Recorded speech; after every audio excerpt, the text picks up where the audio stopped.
Dia punya crispy ni luar biasa. Asli daripada Penang. Dulu tahun 70-an, 80-an, tahun 80-an dulu. Ini yang dia dekat Penang. Asal cucuk udang dekat Penang. Yang ada sekarang ni dah moden. Kalau dulu dekat Padang Kota, macam ni dah cucuk dia. Makan dia dengan kuah kacang.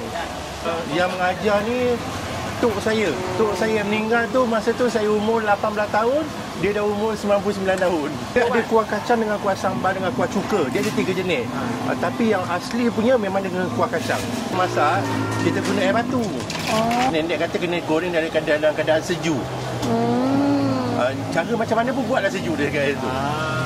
Dulu dekat batu, dekat Pucung Medan Raya Taman Tasik Pucung Perdana. Sekarang ni dekat Pucung Prima, dekat depan LRT Pucung Prima. Banyaknya orang beli sebungkus memang tak cukup. Orang kena beli 2-3 bungkus.